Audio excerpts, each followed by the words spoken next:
December 18th, 1944. Outside Bastogne. Snow wasn't falling, it was attacking. Sideways. Violently. Like nature itself was sick of the war and wanted everyone to go home. Inside an M4 Sherman tank, lovingly named Missouri Belle, because apparently giving a paper-thin death trap a cute name helps morale, Private First Class Dale Hutchkins stared through the gunner's sight trying to see a mile through snow, fear, and terrible American tank design. If you're new here and you want real, immersive World War II stories that put you in the cockpit, in the trenches, and behind enemy lines, subscribe now. Most people scroll past history, but you're here to experience it. So hit subscribe and like the video. The mission's only just begun. On the horizon stood a Tiger tank, not a roar and pounce kind of Tiger. No, this was the German kind. 57 tons of your life insurance policy just expired. A rolling cathedral of steel and engineer arrogance pointing its absurdly long 88mm gun directly at them. The crew didn't breathe. The intercom hissed, and Sergeant Bill Cordell, their fearless leader, delivered the pep talk of the century. Dale, if that Tiger fires first, we're dead. Inspirational. Here's the math nobody likes talking about, especially Americans in the comments. The Tiger's frontal armor, 100mm of German Try-Me. The Sherman's gun, 75mm of "Please, sir, may I scratch your paint?" German engineering was like, we forged this armor using the blood of the gods and metallurgical sorcery. American engineering was like, we built 50,000 of these fast, so statistically a few of you should survive. Feel free to argue in the comments. I know some Sherman fanboys are already typing. But here's the part that breaks military logic. The man staring at that Tiger wasn't a decorated general. He wasn't a tactical mastermind. He was a 22-year-old farm mechanic from Nebraska who 7 weeks ago was fixing tractors and arguing with cows. And he was about to do something that every Army manual said was impossible: kill a Tiger tank from the front. Sherman versus Tiger was not a duel. It was a legalized mugging. Tiger sees Sherman, kaboom. Sherman sees Tiger, guys, maybe we should flank. And before some historian in the comments says, well, actually, the Sherman was good at shh, let the trauma speak. The Tiger could vaporize a Sherman from a mile away. The Sherman couldn't penetrate the Tiger's armor even if it drove up, knocked politely, and asked permission. By mid-December, the U.S. 9th Armored Division had lost 43 Shermans. Translation: Tiger spots Sherman, Tiger fires, Sherman becomes campfire. Shermans were mass-produced, one every 38 minutes, because nothing screams quality military planning like treating tanks the way McDonald's treats French fries. Meanwhile, the Tiger was a precision-built monument to overcompensation, 57 tons of "my dad works at Porsche." And yet, one farm boy, armed with illegal welding, pure spite, and zero respect for the rulebook, was about to flip the entire power dynamic. Not with fancy tactics, not with superior firepower, with baling wire. Against that kind of superiority, the official doctrine was basically avoid frontal engagement, flank, call air support, wait for tank destroyers. Translation: don't fight it, run away and pray someone cooler shows up. But in Bastogne, surrounded by the German 5th Panzer Army, there was no flanking, no air support, no tank destroyers, no heroic reinforcement montage. Just cold, fear, and Shermans dying faster than American optimism. Dale Hutchkins was never supposed to be here. Before the war, he was fixing tractors in Nebraska and arguing with broken farm equipment like it was a sentient being. He understood metal not from engineering manuals, but from plowshares snapping in his hands and machinery that refused to behave unless you kicked it. He wasn't loud. He wasn't a glory chaser. He was just that quiet guy at work who solves problems while management holds useless meetings. And after watching Shermans burn like disposable Bic lighters, he stopped thinking like a soldier and started thinking like what he actually was, a mechanic. On December 16th, freezing, exhausted, and covered in grease, Hutchkins noticed that every time their gunner missed a tiger, they had no freaking clue where the round went. The Sherman's gun sight had no precise markings. Every shot was basically aim somewhere. He remembered watching his father weld metal, how heat revealed weakness, and then it hit him. If they could see where each shot landed, they could stack impacts, repeated stress, microfracture, penetration. That night, with a generator coughing like a chain smoker, Hutchkins stole 4 strips of baling wire and welded them around the gun mantelet in a cross pattern, top left, top right, bottom left, bottom right. When the gun fired, the muzzle flash would illuminate the wires, creating a glowing reference grid so the gunner could adjust shot placement instantly. A field-made targeting system. Zero cost, zero permission, 100% illegal. Regulations banned modifications to combat vehicles. The punishment? Up to 5 years in military prison. Because apparently, the U.S. Army feared innovation more than German tanks. But Hutchkins wasn't thinking about paperwork or rules. He was thinking about not dying inside a metal coffin. At dawn, Sergeant Cordell and Corporal Blake saw the modification. Cordell stared at it like Hutchkins had welded a waffle maker to the tank. "You welded wire to my tank?" "Not to it," Hutchkins said. "For it." He explained the idea. 3 shots in the same spot could crack even Tiger armor. Cordell stared at him, processing it, then finally shrugged. "Fine, Nebraska. We'll try your farmer science." Hours later, a Tiger rolled into view, 1,400 yards out, looking like a bank vault on treads. Blake fired. The round struck high and right. The baling wire glowed red for a heartbeat. He adjusted. Fired again. Low left. 3rd shot. Same exact aim point. Penetration. The Tiger stopped. Smoke poured from its turret. A Sherman had just killed a Tiger from the front. Minutes later, they did it again. 2 Tigers down, 0 losses. The Army called it an illegal modification. The crews called it the farmer's grid. By December 20th, 14 Shermans had copied the trick. Suddenly, Tigers weren't invincible. They were vulnerable to baling wire and pissed-off farm boys. In the next engagement, Shermans destroyed 8 Tigers and lost only 2 tanks. No engineers, no fancy blueprints, no permission. Just a mechanic from Nebraska who ignored doctrine and welded hope to a tank. If that doesn't trigger someone in the comments, nothing will. Frogs croak in the marsh. It should be a peaceful summer night. Instead, one man walks into the field to wage war with dirt, oil, and desperation. You are not a soldier. You have no rifle. And in the morning, the most feared army in the world will come down this road. But tonight, this road belongs to you.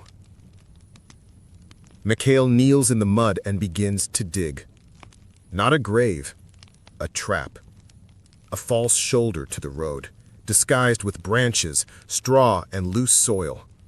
Wide enough for a tank, deep enough to swallow one whole. Slow, precise, relentless.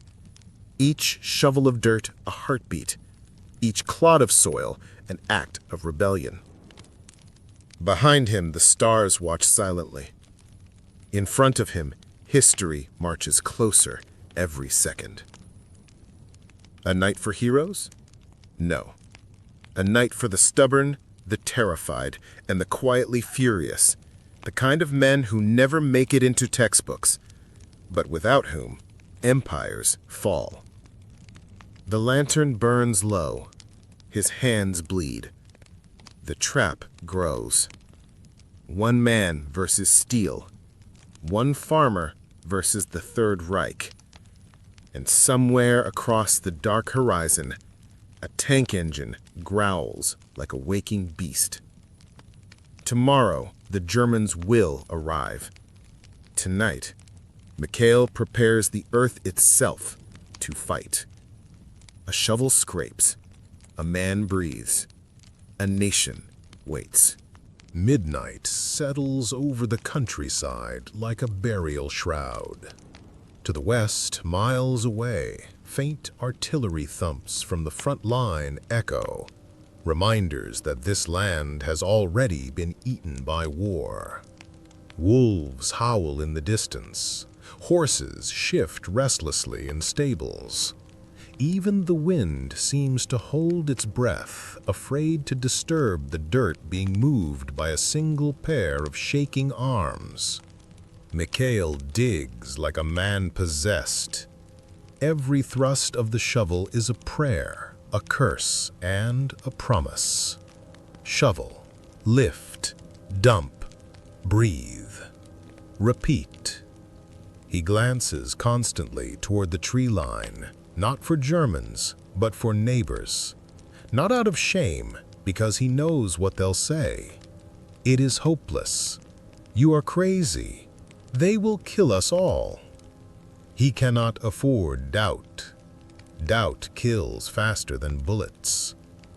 He moves to the wagon, opens a small crate, and pulls out a sealed clay jug. The cork pops. The sharp, bitter scent fills the air. Linseed oil. He's used it to treat wooden tools and preserve wagon wheels his whole life. Tonight, it becomes a weapon. He pours a slick trail across the road, not in a puddle, but in a streak, angled like a fisherman's net. He wants panic, not just slipping. He wants the second tank to veer, to correct, to trap itself sideways like a bull in a pit. He empties the jug, then a second. The night wind carries the smell, mixing with sweat and soil. Next, he drags a hay cart to the road's edge, deliberately half-blocking one side. He overturns a wooden plow beside it. To any passerby, it will look like tools abandoned in chaos. But he is not creating chaos. He is shaping it. The earth is soft here, heavy with summer moisture.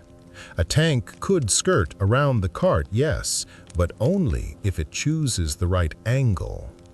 Only if its commander expects to encounter traps. German officers do not expect traps from barefoot farmers. He places branches over the trench, careful not to snap them. He sprinkles loose dirt, hay, and fallen leaves. Then he stands, back aching, palms raw, and examines his work. From a distance, it looks like untouched ground. Underneath, it is a steel coffin for the first tank foolish enough to trust this road. He wipes his brow. His heart is hammering so loudly he swears the trees can hear it. But he is not done. He reaches into his pocket and pulls out two objects. Not grenades, he doesn't have any, but old metal canisters wrapped in rags, tied with string. If a German infantryman sees them lying near a wagon, fuse string trailing, his imagination will do the rest. Fear is the closest thing to ammo he has. He places them carefully where booted soldiers will see them in confusion, panic, adrenaline. Last, he crouches and presses his ear to the dirt, listening. Nothing yet, but dawn is crawling closer. Soon the panzers will growl like metallic thunder over the horizon. He steps back. The trap looks crude, uneven, desperate. exactly as it should. The moonlight touches his face, tired, pale, streaked with mud like war paint. His breath fogs in the cool night air. He thinks of his children asleep on straw beds. He thinks of the birch tree where the Germans hanged his neighbors. He thinks of fire, the fire they will bring tomorrow. There is no cavalry coming, no partisan brigade tonight, no Allied supply drops, no resistance radio codes. Just a father with a shovel and a heartbeat. He whispers to no one, "You will not take them from me." Then he blows out the lantern. He walks back through the village in silence. Dogs lift their heads but do not bark. Even they seem to understand the weight of the night. An old woman sees him from her doorway clutching rosary beads. She doesn't speak. She crosses herself slowly, eyes filled with both terror and hope. He passes the church, where candles flicker behind shuttered windows. Prayers for salvation fill the air, but he no longer believes salvation waits in heaven. Salvation will be found in dirt. He reaches his cottage, opens the door gently. His wife sits awake by the hearth, knitting stopped mid-stitch. When she sees him, she doesn't ask what he's done. She already knows. Her eyes glisten, not with pride, but with the terrible knowledge that love sometimes demands madness. She doesn't speak, only touches his hand, a simple gesture, fragile as a leaf. He squeezes it once, then releases, because in a few hours, if he fails, they will come screaming through this door. He lies down beside his children, listens to their breathing, feels the tiny warmth of their bodies. His eyelids droop, exhaustion pulls him under. Outside, the eastern horizon begins to pale. War rides on steel treads. War does not rest. War does not pity men like him. Soon, the earth will shake again. Soon, the tanks will come. And soon, the Nazis will discover that even the soil here can choose a side. For now, the village sleeps. A farmer waits, and dawn approaches like judgment. If you're new here and you want real, immersive World War II stories that put you in the cockpit, in the trenches, and behind enemy lines, subscribe now. Most people scroll past history, but you're here to experience it. So hit subscribe and like the video. The mission is only just begun. June 22nd, 1942. Outskirts of Hlusk, occupied Belarus. The earth is trembling, not from thunder, but from steel. You hear it before you see it. A deep, grinding rumble rolling across the fields like a storm made of engines and hate. The sky is clear, the wheat is green, but the horizon bleeds black smoke and dust. German Panzerkampfwagen III tanks, short-barrel guns, armor glinting like polished teeth, crawl toward a village that does not want to be found. Boots march beside them. MG-34 teams ride on the hulls. A line of trucks follows, loaded with soldiers and torches.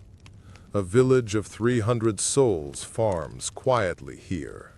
Beehives, potato fields, chickens clucking like they don't know the wolves are coming. But the people know. Because yesterday, the Germans hanged 3 men from a birch tree outside the town square. Because someone whispered, "Partisans pass through here." And the Nazi war machine does not knock on doors, it paves them into the ground. Inside a wooden farmhouse sits a man who does not belong in a war story. No medals, no uniform, no training. Just hands cracked by winter frost, nails stained by soil. A farmer named Mikhail Baranov, 43 years old, father of 2, owner of 1 horse, 1 wagon, 1 cabbage field, and 1 terrible truth. The Germans are coming here next. His daughter watches from the window, clutching a cloth doll with a missing button eye. His wife packs what she can: bread, wool, a single silver cross, handed down 3 generations. They don't speak. There is nothing left to say. Outside, a neighbor pounds on the door, breathless, eyes wide. They burned Klemovici, all of it.